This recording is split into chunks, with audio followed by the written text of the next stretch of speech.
শরীর যদি অতিরিক্ত মোটা হয়ে যায় তারপরে শরীরের ভিতরে বিভিন্ন ধরনের রোগ বসবাস করে। এই তো সেই দিনও দেখলাম ভালো, এর ভিতরেই 13 পয়েন্ট ডায়াবেটিস ধরা পড়লো। তারপরে আর একদিন দেখলাম 33 পয়েন্ট ডায়াবেটিস ধরা পড়লো। হ্যালো এভরিওয়ান, আসসালামু আলাইকুম।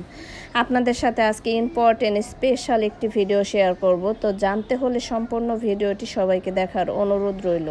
তো কিভাবে 7 কেজি ওয়েট কমালাম, কিভাবে কি খেয়ে কিভাবে কি করলাম, তো দেখুন সব কিছুই শেয়ার করব আজকের ভিডিওতে। তো আজকের ভিডিওটি থাকবে স্বাস্থ্য সম্পর্কে। তো কিভাবে ওয়েট লস করলাম, তারপরে কি খেয়ে এই ক্যালসিয়ামের ঘাটতি পূরণ করছি, সব কিছুই শেয়ার করব আজকের ভিডিওতে। তো সবাইকে অনুরোধ করব ভিডিওটা দেখে ভালো লাগলে চ্যানেলটি সাবস্ক্রাইব করে পাশে থাকার অনুরোধ রইল। তো আজকের ভিডিওতে এই তো রান্নাবান্না দিয়ে প্রথমে শুরু করলাম। আমাদের মেয়েদের ঘরের কাজ কি, ঘরের কাজ তো প্রতিদিন দৈনন্দিন জীবনে এই তো সকালবেলা উঠে মেয়েদের কাজ কি, নাস্তা পানি সব কিছু করে তারপর হচ্ছে ঘরে স্বামী কাজে গেলে বাচ্চাদের নিয়ে সব কিছু দেখা যায়। বাচ্চাদের স্কুল কলেজ ভার্সিটি যার যার আছে, যে যে যার যারভাবে চলে যায়। আর আমরা মায়েরা কি করি, ঘরে রান্নাবান্না নিয়ে টেনশন থাকি।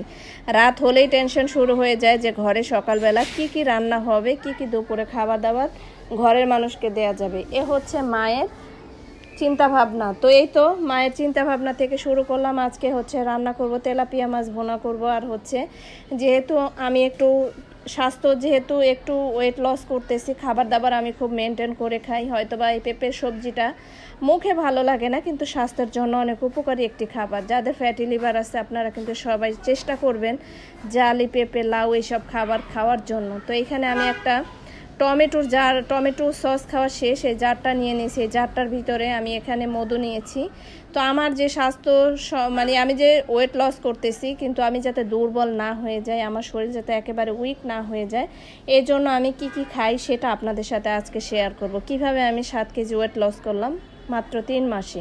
তো আসুন সব কিছুই শেয়ার করি। তো এগুলো হচ্ছে আমি নিয়ে আসছি, আজকে শেষ হয়ে গেছে, আমি গতকালই আনা হয়েছে। তো এগুলো হচ্ছে বেছে রাখতে হবে, সেই জন্য আপনাদের সাথে শেয়ার করি কি কি আমি ওয়েট লসের জন্য আমার সবচেয়ে উপকারী একটা খাবার। এই খাবারটা হচ্ছে আমি সকালবেলা রাতে ভিজিয়ে রাখি, সকালবেলা উঠে আগে 1 গ্লাস পানি খাই। পানি খাওয়ার পরে হয়তো বা একটা ডিম সিদ্ধ খাইলাম, 2টা পারলে 2টা খাবেন। তারপরে হচ্ছে একটা রুটি খাবেন। আর হচ্ছে হ্যাঁ, সবার ঘরে রুটি, এখন যেহেতু গ্যাসের প্রবলেম, আমি কিন্তু এখন যেহেতু ভালো করে ভাতটা সুন্দর করে ভেজে নেই পরিমাণ মতো। যেহেতু আমরা ঘরের অনেক কাজ করি, মায়েরা কিন্তু ঘরে অনেক পরিশ্রম করে, দেখা যায় না। তো পুরুষরা বলে যে তুমি কি করো ঘরে বসে বসে, আসলে পুরুষদের চোখে কখনো ঘরের স্ত্রীদের কাজ চোখে পড়ে না। তো যাই হোক, আমি এখানে আপনাদের সাথে শেয়ার করতেছি। আমি এখানে প্রথমে এই যেহেতু তোকমা নিয়ে নিয়েছি, এই তোকমার ভিতরে ছোট ছোট পাথর থাকে, ছোট ছোট অন্য অন্য ময়লাও থাকে, সেগুলো বেছে নিলাম। তো আর হচ্ছে ইসবগুলের ভুসি আমি ঢেলে নিয়েছি, আর পাশে আমি হচ্ছে চিয়া সিড ঢেলে নিয়েছি। তো এখানে হচ্ছে এই জারটায় আমি কাঁচের জারটা মধু ঢেলে নিচ্ছি। যেহেতু এইখানে 3.5 কেজির বেশি মধু আছে, তো এর আগেও 3 কেজি এনে খাওয়া শেষ হয়েছে। তো আমার ঘরে সবসময় মধুটা থাকবেই। তো এই মধুটা কিন্তু অনেক কাজে লাগে, আপনারা ট্রাই করবেন। বাচ্চাদের জন্য, বড়দের জন্য মধুটা খুব হেল্পফুল। আর যেহেতু আমি আমার লাইফ থেকে চিনিটা একেবারে অ্যাভয়েড করতেছি, চিনিটা একবারই খাচ্ছি না। যারা ওয়েট লস করতেছেন তারা মাটির নিচের কোনো খাবার খাওয়া যাবে না। ইভেন ডায়াবেটিস যাদের আছে, সেম খাবারগুলোই আপনাদের খাওয়া নিষেধ। তো ডায়াবেটিস কার হয়েছে, কার কিসের জন্য ডায়াবেটিস হয়েছে, ডায়াবেটিস কিন্তু আমার হয় নাই। যেহেতু আমার আত্মীয় স্বজনের হচ্ছে, সেটা দেখেই কিন্তু আমি যেহেতু আমার খাবারের লিস্টটা ছোট করে ফেলছি ওয়েট লসের জন্য। আমি নিজের শরীর সুস্থ থাকুক, আমার কথা হচ্ছে শরীর সুখ না থাকুক, কিন্তু সুস্থ থাকতে হবে। আর দেখবেন ফ্যাটি হয়ে গেলে সেখানে ফ্যাটি লিভার ধরা পড়তেছে, সেখানে কাজ করা যাচ্ছে না, অল্প কাজে হাঁপায়ে যাওয়া হচ্ছে। সব ধরনের রোগ জীবাণু কিন্তু শরীরের ভিতরে বাসা বাঁধে। এইটা হচ্ছে ফ্যাট, মানে যাদের ওয়েট বেশি থাকে তাদের ক্ষেত্রে এই সমস্যাগুলো হয়। তো এই জন্য ভাবলাম সব কিছু বাদ দিয়ে, যেহেতু আমার ব্যাক পেন আছে, ব্যাক পেন কমাইতে হলে ওয়েট লস করতেই হবে। তো ডাক্তার আমাকে বলছে আপনার 12 থেকে 15 কেজি ওয়েট লস করতে হবে। তো 7 কেজি অলরেডি আমি করে ফেলছি, আর বাকিগুলো হয়ে যাবে ইনশাল্লাহ। তো যেভাবে রুটিন করে আমি খাচ্ছি, যেভাবে ডায়েট চার্ট ফলো করতেছি, ইনশাল্লাহ আমার মতো আপনারা ফলো করলে পারবেন। এই যে দেখেন ছোট ছোট এই দানাগুলো আমি ফেলে দিচ্ছি, ছোট ছোট পাথর আছে। তোকমা অনেকে আছে নেই, তাড়াতাড়ি করে খেয়ে ফেলে, তা করবেন না। যেহেতু তোকমাটা ধোয়া যায় না, চিয়া সিডটা ধোয়া যায় না, এগুলো বিজল টাইপের। তো এগুলো হচ্ছে বেছে সুন্দর করে কাপড় দিয়ে মুছে তারপরে হচ্ছে আমি ইসবগুলের সাথে মিশিয়ে তারপরে একসাথে আমি এটা খাই। যেহেতু এই তোকমাতে আছে, চিয়া সিড আছে প্রচুর পরিমাণ ফাইবার, প্রচুর পরিমাণ ক্যালসিয়াম। ইভেন এখানে অনেক ধরনের উপকারিতা আছে, আপনারা ট্রাই করবেন। বাইরের শব্দটা প্লিজ একটু ইগনোর করবেন, আমি দুঃখিত। তো এই তো আমি বেছে বেছে এইখানে শিয়া শিট আর হচ্ছে তোকমা বেছে বেছে নিচ্ছি, কেননা সবগুলোর ভিতরেই কিন্তু থাকে। আগে কিন্তু শিয়া শিটের দাম একটু কম ছিল, এখন অনেক দাম বেড়ে গেছে, কারণ জানে মানুষ স্বাস্থ্য সচেতনের জন্য এখন খুব খাচ্ছে। তো রোজার ভিতরে আমি এই বয়ামটা পুরোপুরি ভরে একেবারে 700 টাকার সব কিছু উপকরণ দিয়ে বয়ামটা আমার ভরে যায়। তো সারা রমজান মাস খেয়েছি, ওইটা শেষ হয়ে গেছে। এখন হচ্ছে আবার নিয়ে নিচ্ছি, যেহেতু এখানে 1 সপ্তাহ 10 দিন চলে যাবে, আবার রেডিমেড এগুলো সব কিছু গুছিয়ে নিলাম। সিয়াশির তোকমা এসব বলে এগুলো ধোয়া যায় না, এগুলো ভালো করে পরিষ্কার করে বেছে নিতে হয়। তো যাই হোক, আমি বেছে নিচ্ছি, ঘরের টুকিটাকি কাজ করছি, এই সাইডে রান্নাও শেয়ার করতেছি আপনাদের সাথে। তো ছেলে বলতেছে আমার একটা ভাজা মাছ দাও, আমি খাবো। তো ছেলেকে একটা মাছও উঠাই দিলাম। তো সবার কাছে অনুরোধ থাকবে, দেখেন সবার পরিবেশ সবার কিন্তু ঠিক থাকে না, একরকম থাকে না। তো ইনশাল্লাহ আমারটাও হবে। তো আমার পরিবেশটা আপনারা সবাই ইগনোর করবেন, আর আমার কাজগুলো আপনারা দেখবেন যে কাজগুলো ভালো হচ্ছে না খারাপ হচ্ছে। অনেকে আমাকে একজন আমাকে মেসেজ করছে যে আপনার কাজ কোনোটাই সুন্দর না, আপনার কাজ কোনোটাই ভালো লাগে না। দেখেন, মানুষকে এভাবে বলতে নাই।